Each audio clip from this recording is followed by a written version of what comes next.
ഇന്ന് ബ്രേക്ക്ഫാസ്റ്റിന് പൊറോട്ടയും അപ്പവും മുട്ടക്കറിയായിരുന്നു കേട്ടോ ഉണ്ടായിരുന്നേ. ഇത്രയും നാളത്തെ വാട്ടീറ്റിനിടെ കണ്ട പരിചയത്തിൽ ഇതേതാ ദിവസം എന്ന് ഊഹിക്കാവോ? മനസ്സിലായവർ കമന്റ് ചെയ്യണേ. ഇടനേരം മിനി ബിസ്ക്കറ്റ്സ് ആട്ടോ കഴിച്ചേ. ബ്രിട്ടാനിയയുടെ എന്തോ ടേസ്റ്റ് എനിക്ക് പിടിച്ചില്ല. ടൈഗർ ബിസ്ക്കറ്റിൻ്റെ ഒക്കെ ടേസ്റ്റ് പോലെ. അല്ലേലെന്താ ചായ വേണം, അതുകൊണ്ട് നല്ല ഫ്രഷ് ക്യാരറ്റ് കഴിച്ചു. ഇത് ഇന്നലെ ഇച്ച മറയൂര് ട്രിപ്പ് പോയപ്പോൾ വാങ്ങിക്കൊണ്ട് വന്നതാട്ടോ. ഫ്രഷ് ക്യാരറ്റ് കിട്ടിയാൽ അത് വെച്ചൊരു പോസ്, അത് നിർബന്ധ. ഉച്ചയ്ക്ക് ചോറിനൊപ്പം ബീറ്റ്റൂട്ട് മുരിങ്ങയില തോരനും കടച്ചക്ക വറുത്തരച്ച് വെച്ചതും ബീഫ് തേങ്ങാക്കൊത്തൊക്കെ ഇട്ട് വെച്ചതും ആയിരുന്നു കേട്ടോ ഉണ്ടായിരുന്നേ.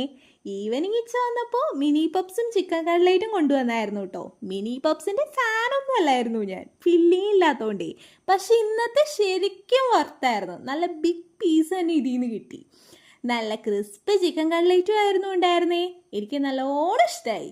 Sunday special mixed fried rice ആയിരുന്നേ. കോമ്പിനേഷന് ടൊമാറ്റോ സാലഡും ഉണ്ടായി.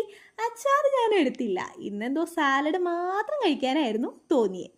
മധുരത്തിന് ഇന്ന് മിൽക്കി ബാർ ചോക്കോഫിൽഡ് ടൈപ്പ് ഒരു സംഭവമാട്ടോ കഴിച്ചേ. ഇതും ആള് ട്രിപ്പ് പോയി വന്നപ്പോൾ കൊണ്ടുവന്നതാ. അപ്പോൾ വീഡിയോ ഇഷ്ടമായാൽ കൂടെ കൂടിയില്ലേ?